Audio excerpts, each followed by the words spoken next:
Bismillahirrahmanirrahim.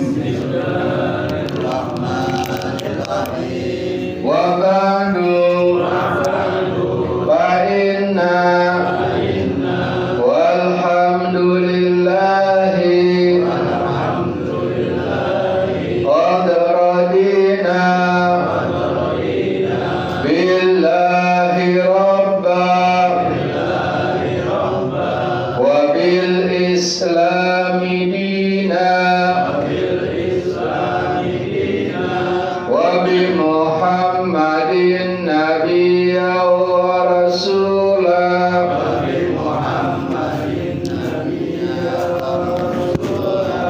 wa bil qur'ani imama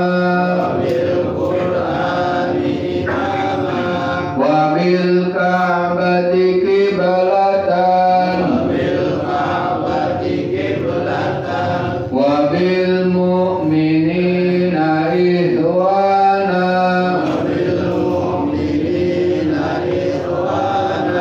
wa tabarra'na min kulli dinin yukhalifu dinal islam wa amanna bi kulli kitabin anzalahullah wa bi kulli rasulin arsalahullah wa bi malaikatillah wa bil qadri khairihi wa syarrihi wa bil yaumil akhir wa bi kulli ma jaa bihi Muhammadur Rasulullah sallallahu alaihi wasallam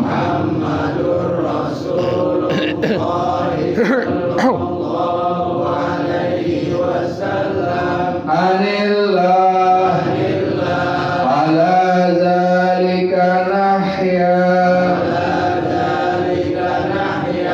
wa alaihi namutu wa alaihi nub'asu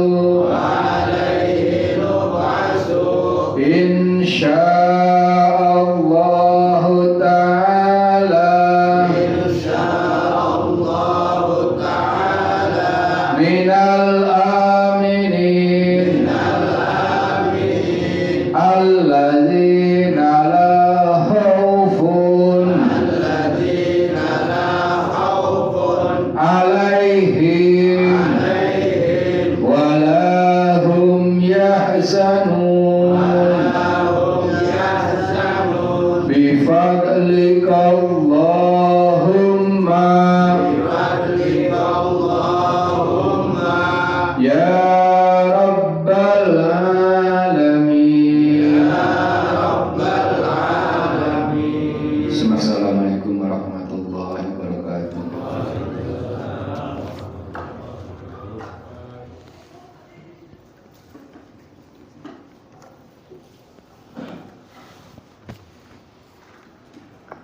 Assalamualaikum warahmatullahi wabarakatuh.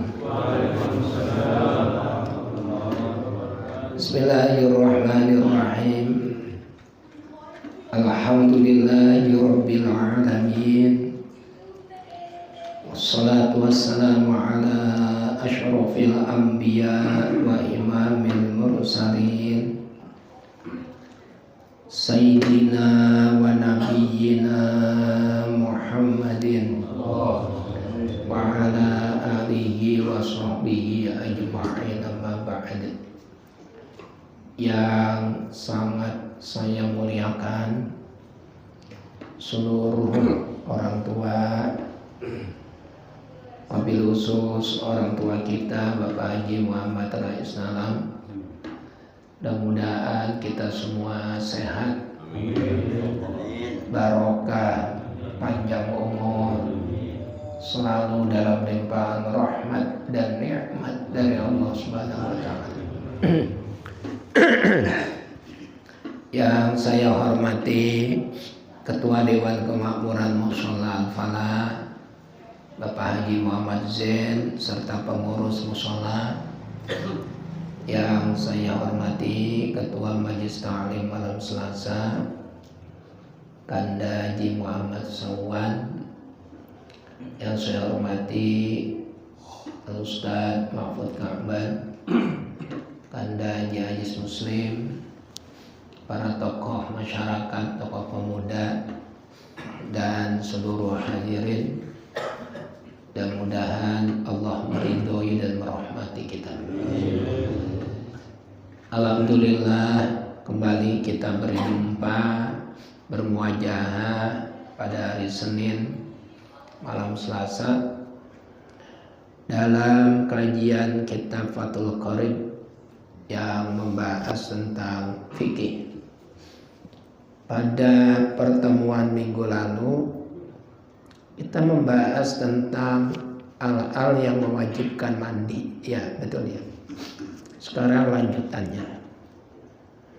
Namun sebelum kita mulai, ada baiknya kita membaca Fatihah untuk orang tua kita semua, bapak, emak, engkong, uwak, mamang, encing, wabil khusus untuk yang mewakafkan tanah dan mushola ini.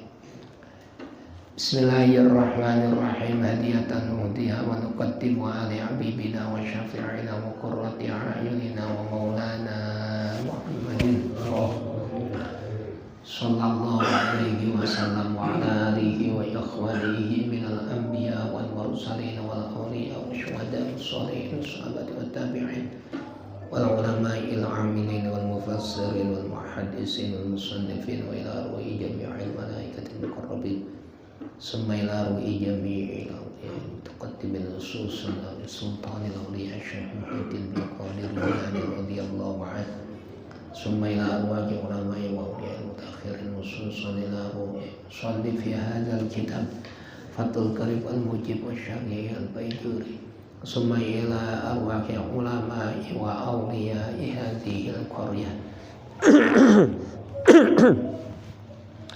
wa usulihim wa fura'ihim qaddasallahu asrarahum wa nawwara dharaihahum wa ja'alil jannata maswahum wa yu'li darajatihim wa ahada alaina min barakatihim wa amtir alaina ghaitha karamatihim thumma ila ru'i jami'i ahlil kubur wal muslimin wal muslimat wal mu'minin wal mu'minat masyariqil ardi wa magharibiha barriha wa bahriha ususuna bana ummatina wa ajdadana wa jaddatina wa nakhususun ila ruh. Sebut nama orang tuanya masing-masing.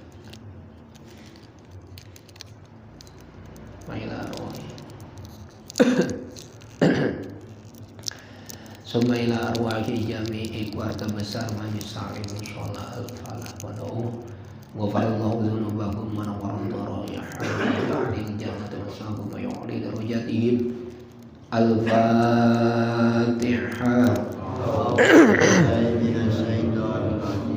Bismillahirrahmanirrahim.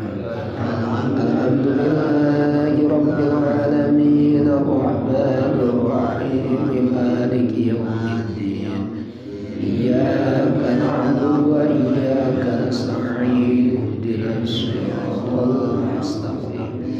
Siratal ladzina an'amta 'alaihim ghairil maghdubi 'alaihim waladdallin. Rabbi ighfirli wa liwalidayya wa lil mu'minina amin.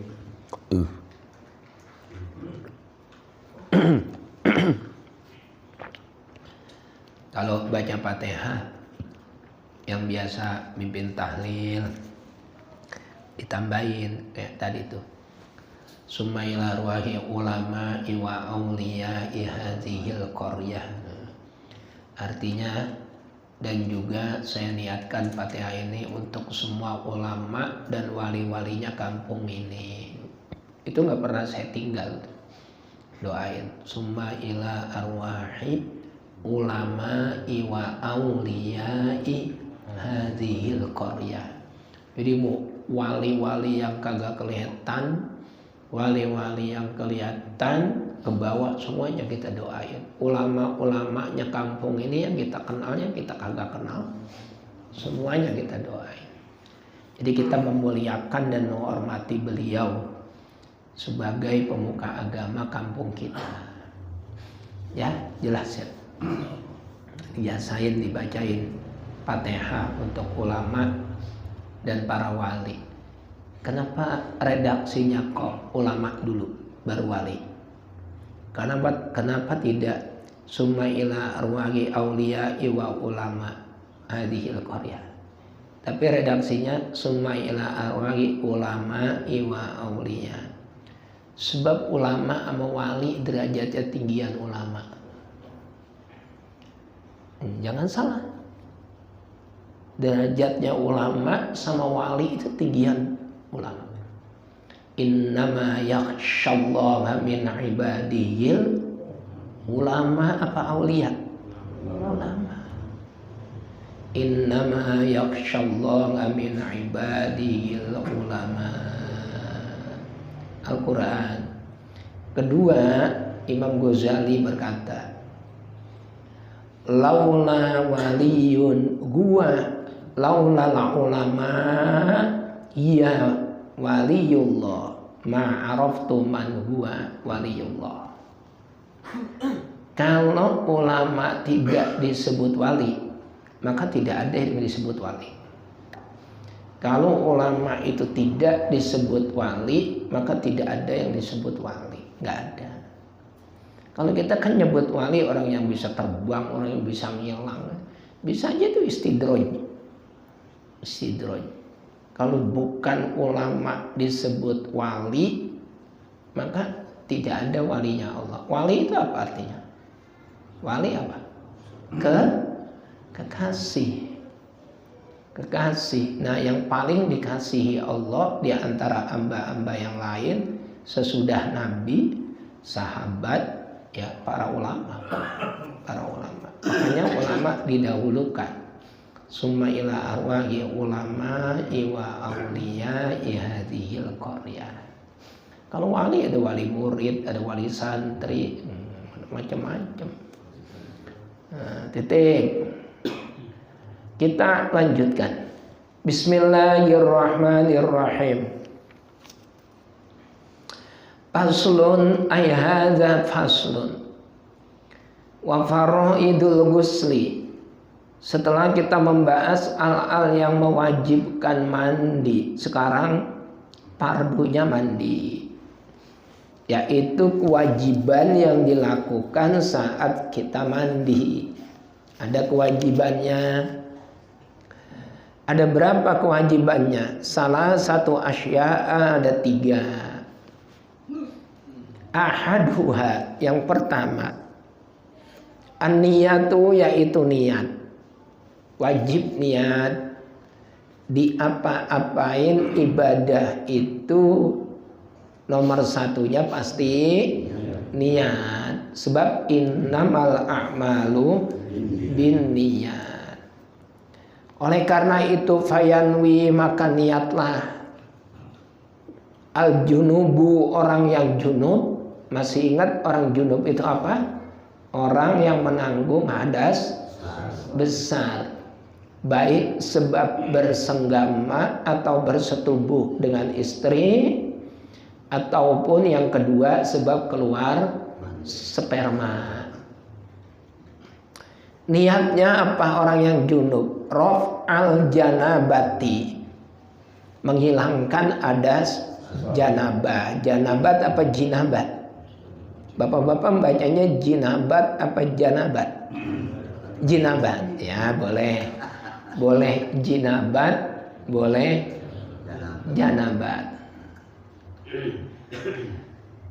Awil hadasal akbaro, atau niatnya menghilangkan hadas besar. Nawaitul ghusla li raf'il hadasil akbari fardhul lillahi ta'ala, dalam hati. Nawaitul ghusla li raf'il hadasil akbari fardhul lillahi ta'ala. Allahu kagak pakai, masa mandi ada Allahu Akbarnya. Nawaitul ghusla li raf'il hadasil akbari fardhul lillahi ta'ala. Allahu Akbar, nggak ada. Itu tadi lagian diterusin. Cukup lillahi ta'ala. Umpama cuma nyampe hadasil akbari nggak pakai lillahi ta'ala, boleh. Nawaitul ghusla li raf'il hadasil akbari, udah cukup, sampai situ aja udah cukup. Titik. Wa nahwa dzalika, dan lain-lain. Wa tanwi, dan niat sapa al haidu, orang yang haid, awin nufasa'u, atau orang-orang yang nifas. Niatnya raf'ah hadasil aidi, menghilangkan hadasnya haid. Awin nifasi, atau niatnya menghilangkan hadas nifas.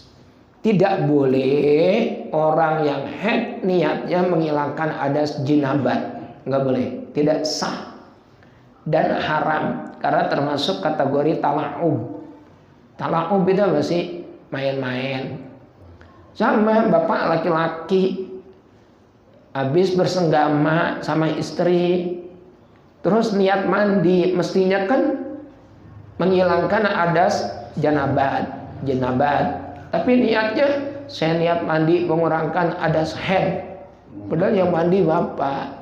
Itu sudahnya haram dan tidak sah. Kenapa? Itu ngeledek namanya. Tahu lanang niat mandinya ngeliatin hadas haid, berarti kan ngeledek. Ngeledek itu apa? Main-main. Nah, bermain-main kok sama Allah, nggak boleh, haram dan tidak sah. Watakunu an-niyatu makrunatan, jadi khobarnya takunu. Watakunu an-niyatu makrunatan bi awalil fardhi, dan niat itu harus dilakukan berbarengan dengan kewajiban yang pertama. Contoh, bapak yang pertama disiram itu apa? Misalnya kepala, ya sudah, begitu air menyentuh kepala, hatinya langsung niat. Nawaitul ghusla li raf'il hadasil jinabati atau janabati, atau yang biasa nawaitul ghusla li raf'il hadasil akbari fardhu lillahi ta'ala. Jadi begitu air nyentuh kepala. Cuma kalau menurut ilmu kedokteran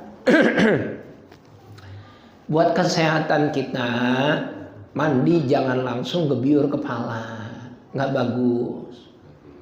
Kaki dulu, kaki telapak kaki dulu disiram. Setelah itu kaki kiri, terus kaki kanan bagian betis, kaki kiri bagian betis, terus tangan. Habis tangan baru pundak, terus tangan kiri, terus pundak. Terus didiemin dulu sekitar 10 sampai 20 detik, bukan menit lah, kagak mandi-mandi. Sekitar 10 sampai 20 detik. Itu biasanya kayak ada yang ngebul dari badan kita itu. Kayak ada yang ngebul. Gini sebabnya. Badan kita itu panas. Kita ini punya hawa panas. Makanya kalau kita ngumpul bareng-bareng pasti keringetan. Karena badan kita mengeluarkan hawa panas. Orang pelukan anget. Nah, orang ngumpul bareng-bareng keringetan. Apa namanya bahasa Betawinya? Gerah ya, gerah. Kalau gerah itu bahasa Jawa artinya sakit. Sakit, gerah. Nah, itu bahasa halus. Kalau bahasa kasarnya loro. Kalau kita ngomong untuk anak-anak atau seumuran kita ya lorong. Mana Bang Emi, lagi loro, lagi sakit tuh. Misalnya contoh, mudah-mudahan sehat. Tapi kalau orang tua, Ustadz Mahfud mana? Nembe gerah tuh, nembe. Kalau tadi kan lagi itu kasar. Lagi loro, lagi sakit. Kalau buat orang terhormat, al-mukarram wal muhtaram, Ustadz Mahfud mana ya?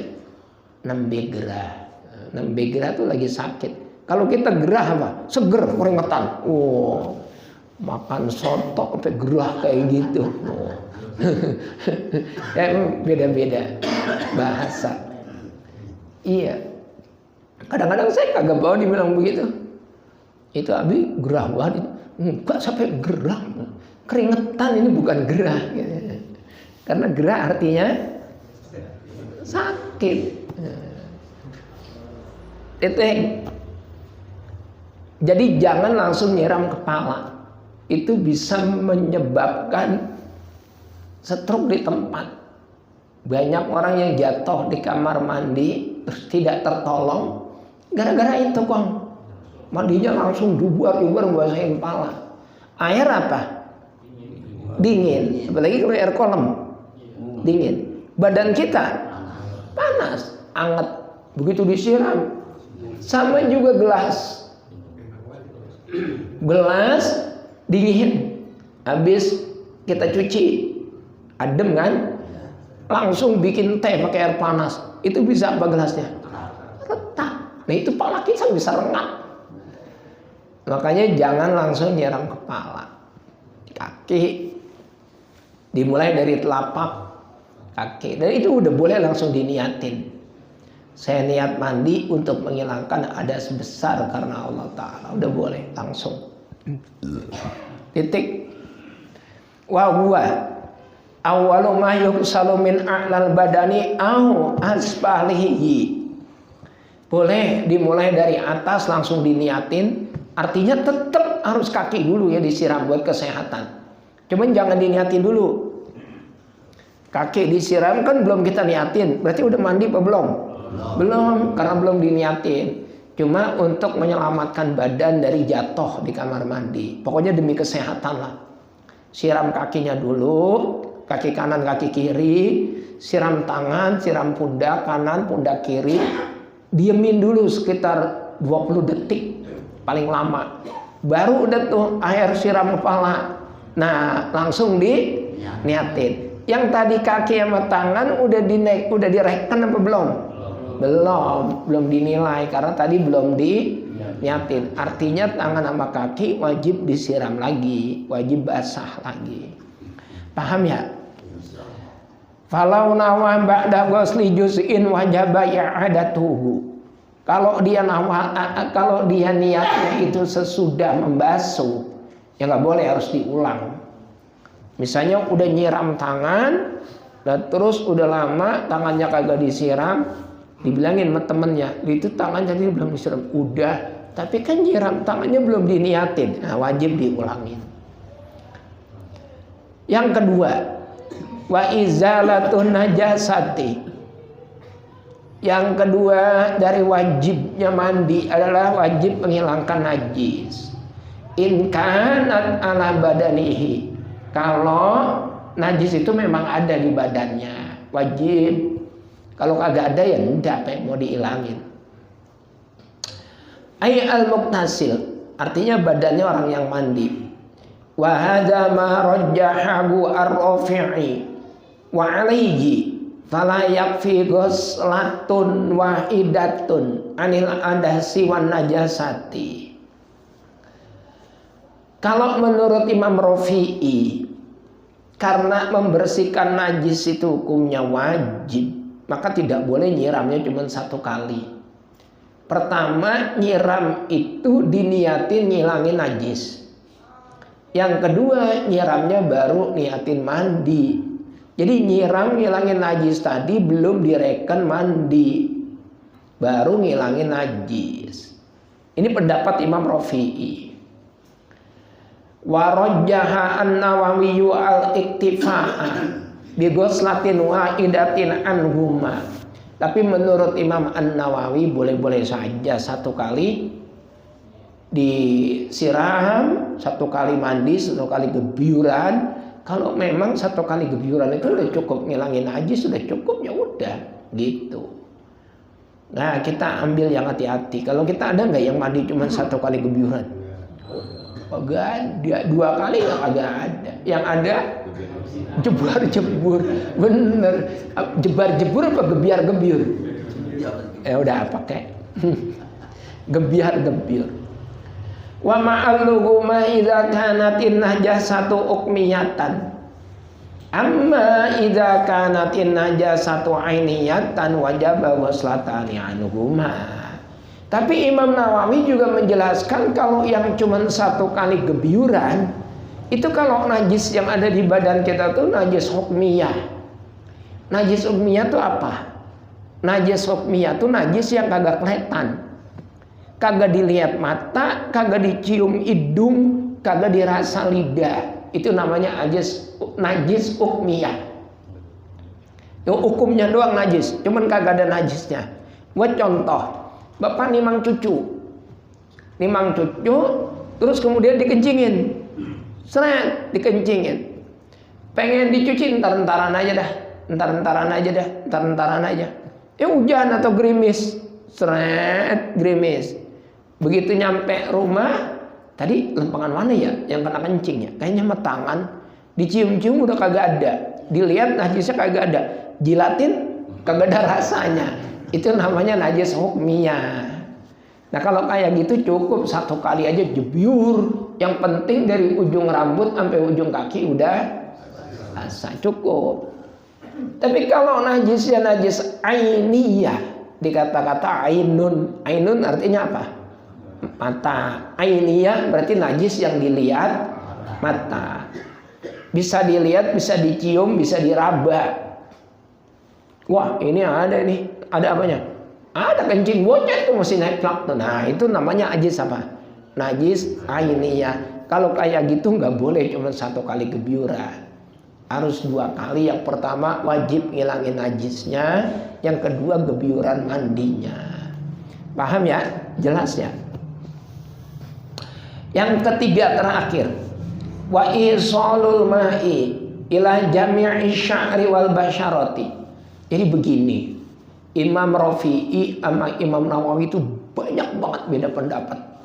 Padahal ini dua-duanya pendekar dalam bidang fikih. Pendekar kagak ada tandingannya itu.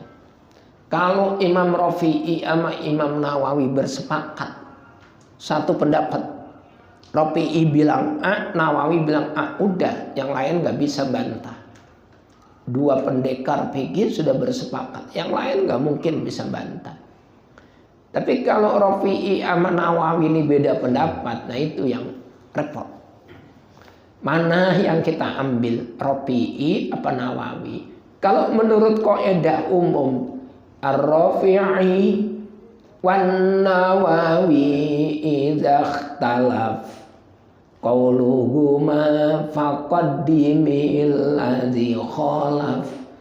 Kalau Imam Rafi'i dan Imam Nawawi beda pendapat, maka faqaddim, utamakanlah, dahulukanlah alladzi khalaf, orang yang lahirnya belakangan.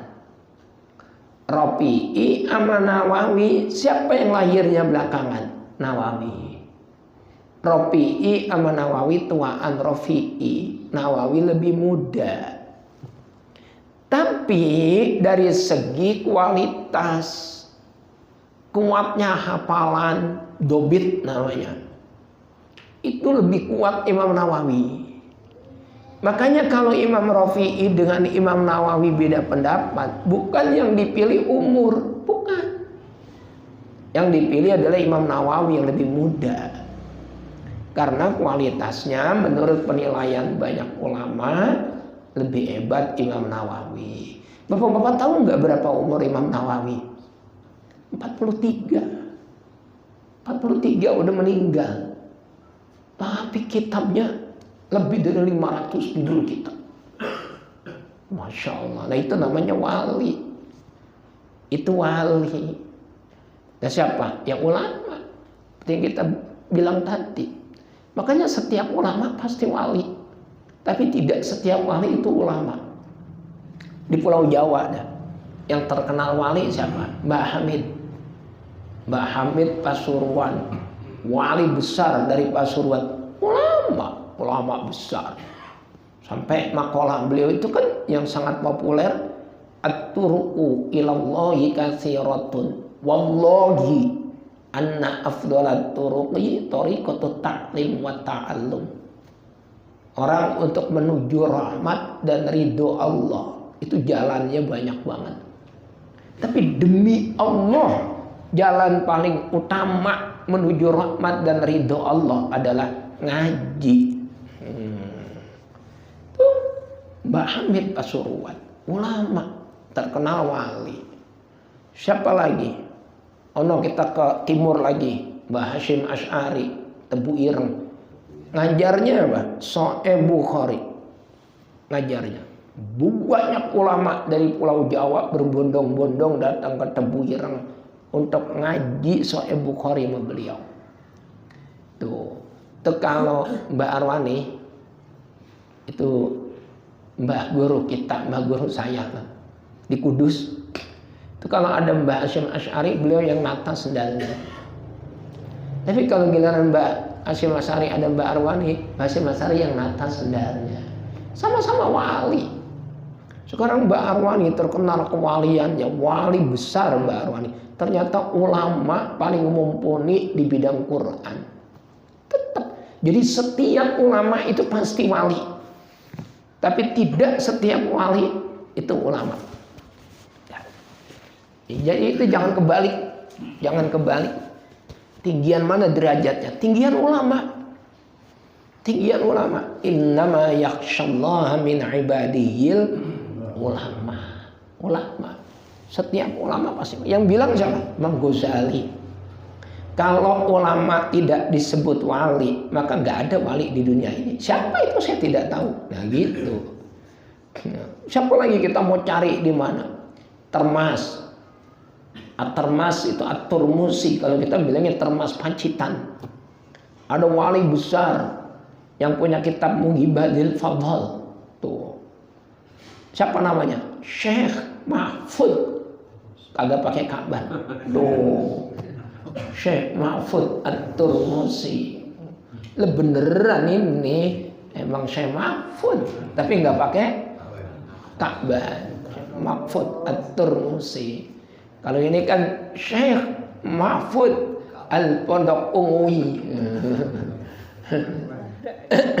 Iya. Ada lagi di Banjar, Syekh Al-Arsyad Al-Banjari, wali besar.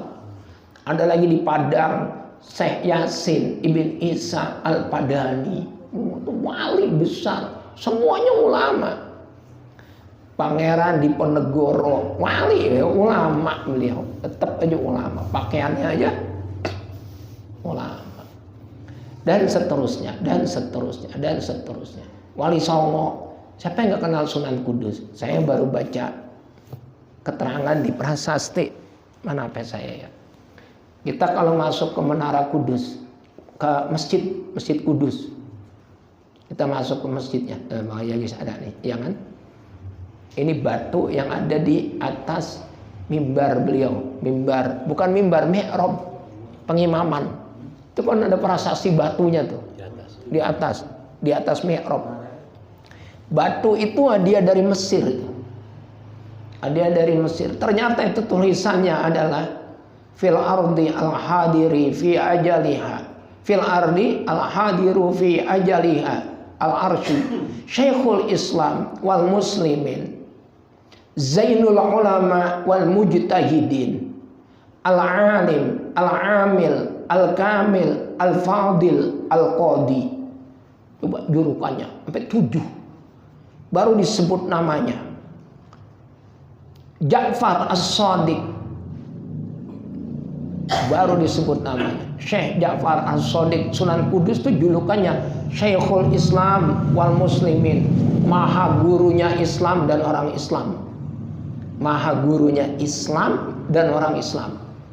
Yang kedua, zainul ulama wal mujtahidin, perhiasannya ulama dan orang-orang yang ahli ijtihad.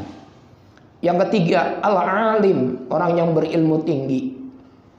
Yang keempat, al-amil, bukan hanya berilmu tinggi tapi beliau mengamalkan ilmunya. Yang kelima, al-kamil, yang sempurna. Yang keenam, al-fadil, yang memiliki keutamaan sangat tinggi. Dan yang ketujuh, al-qadi, yang menjadi hakim atau yang memberikan keputusan-keputusan. Itu wali songo. Ternyata ulama, Syekhul Islam. Ya. Oke, kita lanjutin. Makanya ngaji mau ulama, jangan nama Google bikinan mana. Nah, kita lanjutin. Ustaz Budi ulama? Bukan. Nih kita ngaji pakai kitab. Berarti kita ngaji sama ulama yang bikin kitab ini. Gitu. Kita lanjutin. Tadi nyampe mana tadi? Ya, yang ketiganya. Wa isalul ma'i ila jami'i sya'ri wal basyarati. Itu menyampaikan, artinya nyiram, nyampein itu nyiram. Menyampaikan air ke semua rambut atau bulu-bulu, wal basyarati, dan juga kulit. Nyiram air wajib ke merata ke semua rambut dan bulu-bulu serta kulit kita. Wajib semuanya kena air, termasuk bawah kuku, termasuk kulub yang belum sunat. Kulub tuh bagian bawahnya. Tuh, semuanya wajib. Termasuk maaf dubur kita itu loh, bunder-bunderannya. Tuh kalau kita nongkrong, ketika kita buang air besar, kan dikebuka tuh. Nah itu wajib kena air juga, karena hukumnya tetap zogir. Lempit-lempitan badan, yang badannya gemuk, itu perutnya belipet, wajib kena. Perempuan kalau mandi janabat harus duduk berdiri, karena ketika dia duduk, bagian yang rapat dia berdiri akan kebuka. Ketika dia berdiri, bagian yang rapat ketika dia duduk akan kebuka.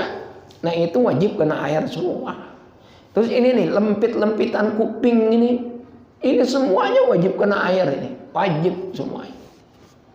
Baik rambutnya tebal ataupun rambutnya tipis, jenggot, semuanya wajib kena.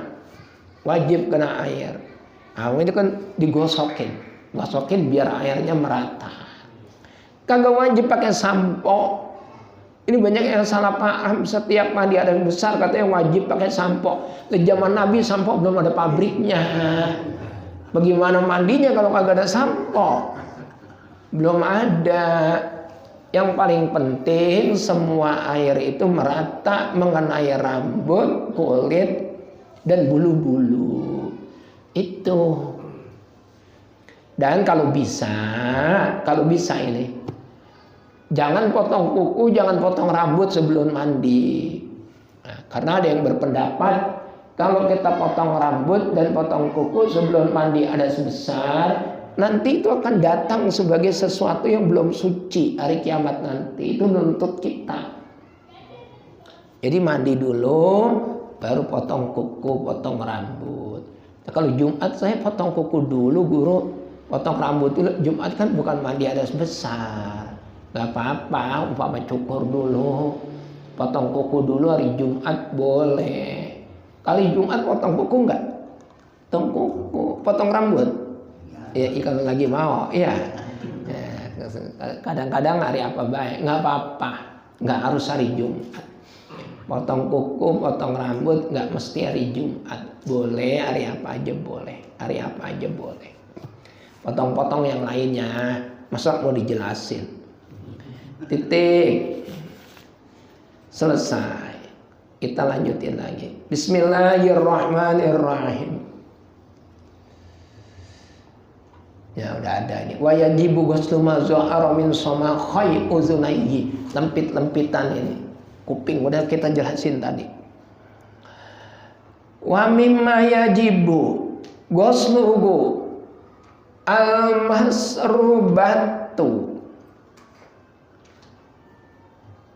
Al-masrubatu. Udah kita aja. Al-masrubatu artinya tempat. Kalau kita nongkrong itu bahasa Betawinya apa? Bol ya. Wajib, udah kita terangin tadi. Benar ada. Wa mimma yajibu ghusluhu al-masrubatu li anna at-tazharu fi waqti apa bacanya ini?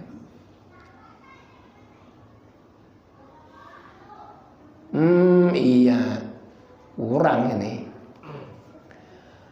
Kurang ini. Harusnya fi waqti qada'il hajati. Ini enggak ada fi waqti doang. Jadi gini, wa mimma yajibu ghusluhu al-masrubatu li anna atazharu fi waqti qada'il hajati fatasiru min zahiril badani. Wajib menyiram bool ketika kita sedang mandi hadas besar, karena ketika kita nongkrong saat buang air besar itu dia kelihatan. Maka yang sesuatu kelihatan walaupun kita sedang nongkrong itu dihukumi zahir, dihukumi luar. Jadi wajib dikenain air. Kalau mandi ya wajib dikobel-kobel itu sampai dalam, wajib. Mandi hadas besar. Selesai. Bismillahirrahmanirrahim. Wa sunanuhu. Sunnahnya mandi. Ada yang mau nanya? Sebelum kita lanjutin, Ustadz Mahfud, ya, boleh. Bukan saya nanya, ini bertanya. Ini pertanyaan unik nih, lewat dari ini kita. Masalah surga dan neraka. Ya.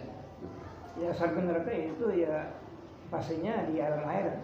Ya. Yang ditanyakan ini, surga singkat aja, surga tempatnya di mana? Neraka tempatnya di mana? Kita apa surga ini di Pulau Jawa, neraka apa di Kalimantan, pokoknya. Ada yang bertanya dulu. Saya cuma menyampaikan aja. Tolong jelasan dulu. Orangnya ada nih orangnya. Ya bagus. Pertanyaannya bagus. Orang beriman diantaranya adalah alladzina yu'minuna bil ghaibi. Itu orang beriman. Kita buka orang yang bertakwa ya, beriman dan bertakwa. Alif lam mim. Zalikal kitabu la raiba fihi hudal lil muttaqin alladzina yu'minuna bil ghaibi wa yuqimuna sholata wa mimma razaqnahum yunfiqun. Tanda orang yang beriman dan bertakwa, Ustadz Mahfud, itu nomor satu adalah dia beriman. Beriman itu artinya percaya dan meyakini dengan sesuatu yang gaib. Apa arti gaib? Tidak bisa diraba, tidak bisa dilihat, dan tidak bisa didengar. Sekarang di antara yang gaib itu apa? Surga. Siapa yang udah pernah lihat surga? Belum. Cuma pertanyaannya, apakah ketika kita belum pernah melihat menjadikan kita tidak percaya? Apakah yang belum pernah kita lihat berarti tidak ada? Enggak juga.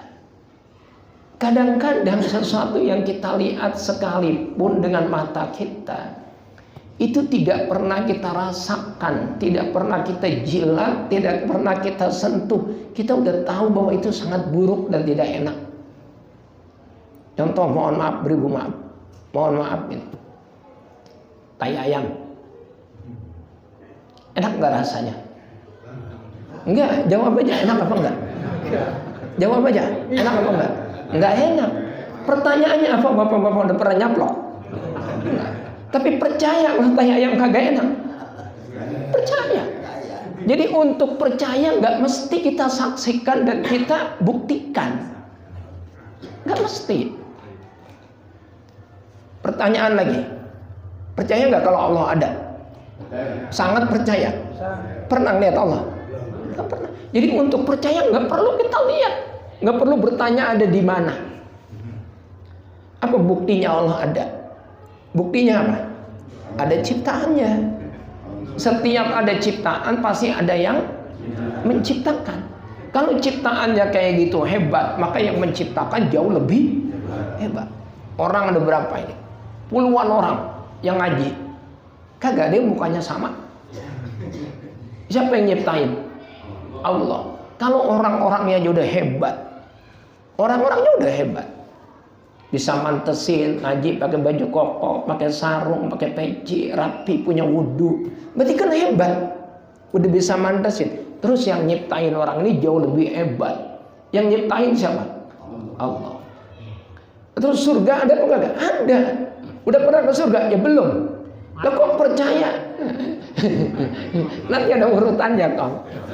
Kalau kau percaya, sangat percaya. Karena setiap kebaikan akan dibalas dengan kebaikan. Dan kebaikan tertinggi yang kita harapkan adalah dimasukkan ke dalam surga. Apalagi kalau sampai diizinkan melihat Allah. Dalam bahasa Al-Quran, hal jazaul ihsan illal ihsan. Tidak mungkin balasan baik kecuali kebaikan. Dan kebaikan yang paling tinggi adalah ya surga. Nanti kita dikasih surga sama Allah. Itu kan tujuan kita, dimasukkan ke dalam surga. Nah terus pertanyaannya, di mana surga itu? Lagi-lagi itu hal yang gaib. Hal yang gaib. Hal yang gaib. Saya sendiri nggak tahu Ustaz Mahfud di mana surga itu. Apa di Pulau Jawa? Apa di Pondok Ungu? Nggak tahu saya. Tapi saya sangat percaya bahwa surga itu ada. Seperti kita sangat percaya kalau temblek kagak enak, walaupun kita kagak pernah nyobain. Jadi untuk percaya itu kagak harus kita buktikan. Nggak harus kita buktikan. Sangat percaya saya adanya surga, saya sangat percaya. Adanya neraka, sangat percaya. Di mana surga dan di neraka? Ya alamnya berbeda. Benar Ngkong tadi bilang. Ya ada tahapannya, ada mati dulu. Habis mati nanti dibangunin dari kubur. Hari apa? Hari kiamat. Ada apa? Hisab. Setelah hisab baru ada keputusan. Apakah kita ini masuk surga atau masuk neraka? Harapannya kan masuk surga. Mau masuk surga? Nah, ibu-ibu saya tanya, ibu-ibu mudah-mudahan masuk surga semua bareng suami. Amin, ya Allah, amin. Ibu-ibu masuk surga bareng suami mau, katanya mau. Begitu ngaji bapak-bapak, mudah-mudahan bapak-bapak masuk surga semua bareng istri. Kagak ada yang amin, diam. Saya tanya bapak-bapak masuk surga mau, Kiai mau. Masuk surga bareng istri, mikir-mikir.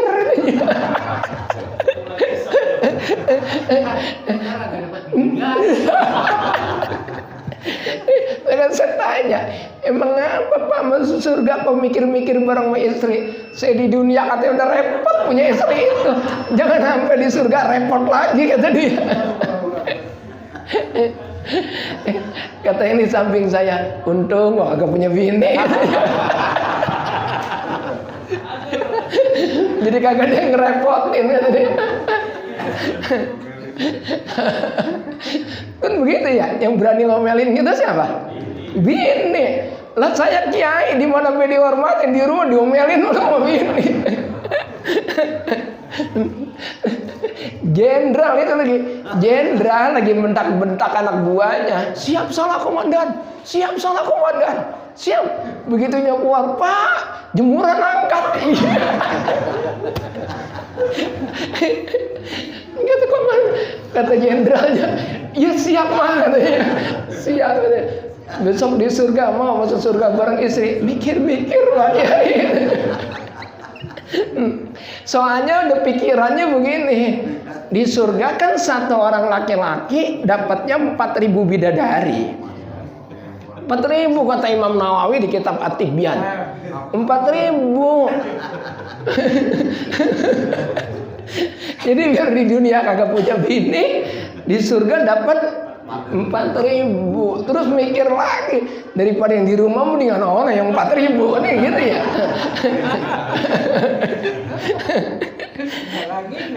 Dia kagak tahu. Bini kita besok di surga itu lebih jauh lebih cakep dari bidadari. Saya yang punya bini nih ya, bangga.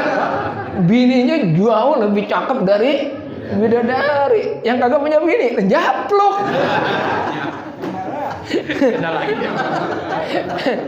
Saya lagi bangga banget kagak punya bini, kagak tahu dia. Tetep aja yang punya bini jauh lebih bahagia. Ada ceritanya orang bininya 3. Ini beneran ini. Jadi orang yang punya bini 3 itu percaya dah, susah masuk neraka, pasti masuk surga. Tuh, biarin ibu biar pada denger. Orang yang punya bini 3 tuh susah masuk neraka, masuk surga, pasti masuk surga. Lah kok begitu? Bini pertama yang biasanya sering ngomel sama sering kecewa, ngadu ke malaikat. Malaikat, ada apa? Saya ini sepanjang hidup nggak pernah bahagia. Kenapa? Disakitin mulu sama laki saya. Sakitin mulu. Seneng belum dia udah kawin lagi. Bahagia belum dia udah kawin lagi. Rezeki anturan bakal saya dibagi 3, bininya 3. Nah terus maunya ibu apa? Kata malaikat, masukin dia neraka. Ya sudah, siap. Kalau begitu suami yang gak baik saya masukin neraka. Begitu nih suami lagi ditenteng menuju neraka, ketemu sama istri yang pertama, yang kedua, yang ketiga. Malaikat tuh laki saya mau dibawa kemana? Ke neraka. Kenapa? Dia kagak baik sama istrinya yang pertama. Malaikat, saya juga istrinya, dia baik banget sama saya.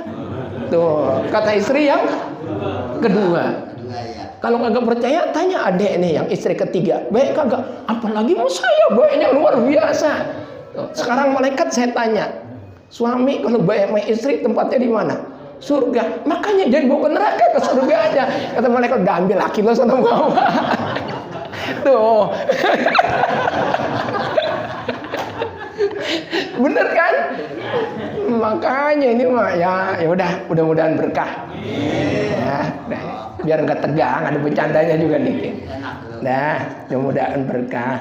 Al-Fatihah. Bismillahirrahmanirrahim. Iyyaka na'budu wa iyyaka nasta'in. Ihdinas siratal mustaqim. Siratal ladzina an'amta 'alaihim ghairil maghdubi 'alaihim waladdallin. Bismillahirrahmanirrahim. Alhamdulillahi rabbil alamin. Allahumma shalli ala sayyidina Muhammad wa ala ali sayyidina Muhammad. Allahumma ighfir lana wa liwalidina wa limasyayikhina. Allahumma inna na'udzubika min su'il khatimah wa nas'aluka husnal khatimah. Rabbana atina fid dunya hasanah wa fil akhirati hasanah wa qina adzabannar wa adkhilnal jannata ma'al abrar ya aziz ya ghaffar ya rabbal alamin. Wa sallallahu ala sayyidina Muhammadin wa alihi wa sahbihi wa baraka wasallam. Walhamdulillahi rabbil alamin. Assalamualaikum warahmatullahi wabarakatuh.